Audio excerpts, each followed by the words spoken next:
आकाशवाणी भोपाल से प्रस्तुत हैं प्रादेशिक समाचार।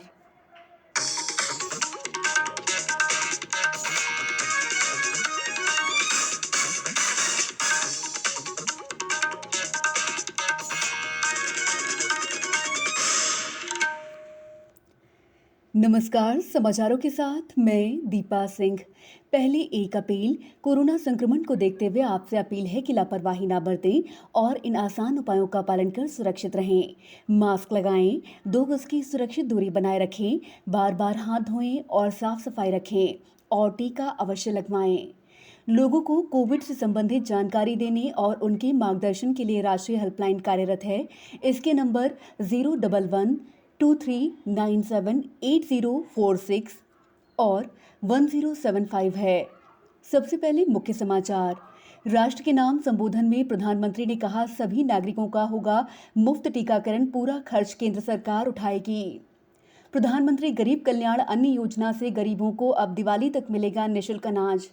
सीबीएसई ने 12वीं कक्षा के छात्रों के प्रैक्टिकल और आंतरिक मूल्यांकन के अंक अपलोड करने की अंतिम तिथि बढ़ाकर 28 जून की। और राजधानी भोपाल में गुरुवार से टीका लगवाओ, दुकान खुलवाओ मंत्र के साथ खुलेगा पूरा बाजार। अब समाचार विस्तार से। प्रधानमंत्री नरेंद्र मोदी ने आज राष्ट्र के नाम संबोधन में 2 बड़ी घोषणाएं की हैं। उन्होंने कहा है कि सभी देशवासियों के लिए केंद्र सरकार ही मुफ्त वैक्सीन उपलब्ध करवाएगी। ये नई व्यवस्था आने वाले 2 सप्ताह में लागू की जाएगी। अब 21 जून से देश के हर राज्य में 18 साल से ज्यादा के सभी नागरिकों के लिए केंद्र सरकार राज्यों को मुफ्त वैक्सीन मुहैया कराएगी। वैक्सीन निर्माताओं से कुल वैक्सीन उत्पादन का 75% हिस्सा केंद्र सरकार खुद ही खरीद कर राज्य सरकारों को मुफ्त देगी।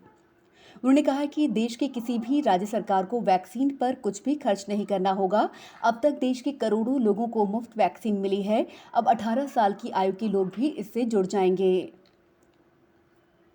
श्री मोदी ने कहा कि देश में बन रही वैक्सीन में से 25% प्राइवेट सेक्टर के अस्पताल सीधे ले पाएं।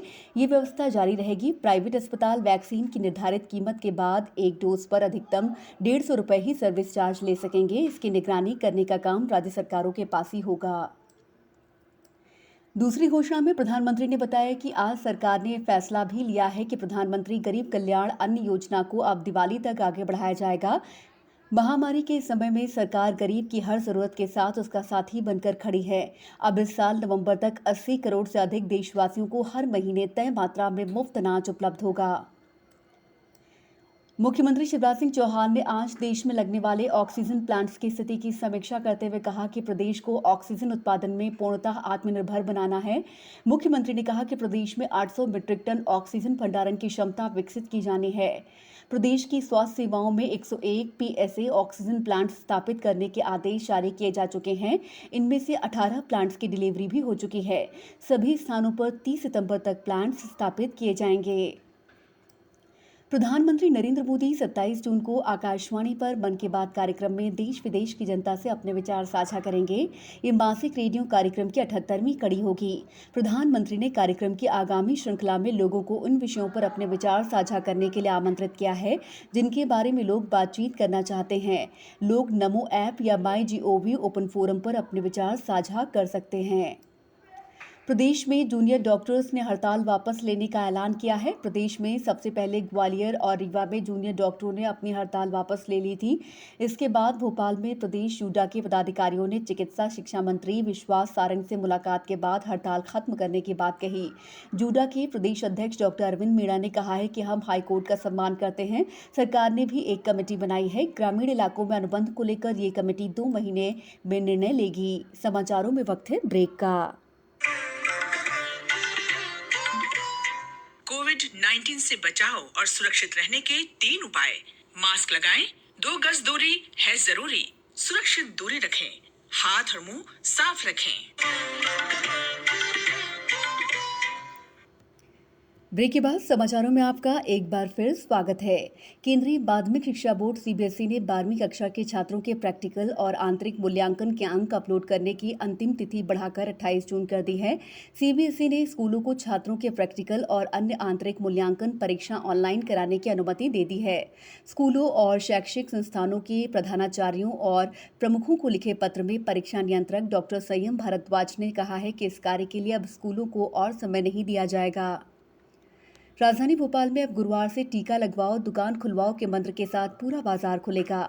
इसके मद्देनजर बुधवार को व्यापारी और उनके कर्मचारियों के लिए विशेष अभियान चलाकर 100% टीकाकरण किया जाएगा। चिकित्सा शिक्षा मंत्री विश्वास सारंग की अध्यक्षता में आज स्मार्ट सिटी कार्यालय में जिला प्रशासन और व्यापारी संगठनों के प्रतिनिधियों के साथ मार्केट खोलने संबंधी अहम बैठक हुई। बैठक में निर्णय लिया गया कि राजधानी भोपाल में गुरुवार से पूरा मार्केट खुलेगा, पर इसके लिए दुकानदारों को 100% टीकाकरण करवाना होगा। साथ ही कोविड गाइडलाइन का पालन सुनिश्चित करते हुए ही दुकानें खोलने की अनुमति दी जाएगी। श्री सारंग ने कहा कि शनिवार को भी मार्केट खोलने की अनुमति दिए जाने पर विचार किया जा रहा है। उच्चतम न्यायालय की ई कमेटी ने न्यायालय की कार्रवाइयों की रिकॉर्डिंग और सीधे प्रसारण को लेकर नियमों का एक मसौदा जारी किया है। ई कमेटी ने इस मसौदे पर सभी हितधारकों से 30 जून तक उनकी राय और सुझाव भी मांगे हैं। श्योपुर जिले के 1% से कम साक्षरता दर वाले 7 से अधिक आदिवासी बहुल गांवों में जिला प्रशासन की पहल से 100% टीकाकरण कराने में सफलता हासिल हुई है। पहले इन गांवों में टीकाकरण के लिए गई टीम को गांव के लोगों ने भगा दिया था। अधिकारियों ने इसे चुनौती मानते हुए सबसे पहले कराहल तहसील के सुसवाड़ा गांव में लोगों को टीकाकरण के लिए प्रेरित करने के उद्देश्य से चौपाल लगाई, जिसमें अफसरों ने गांव के बड़े बुजुर्गों को टीका का लाभ और कोरोना से होने वाले नुकसान के बारे में बताया।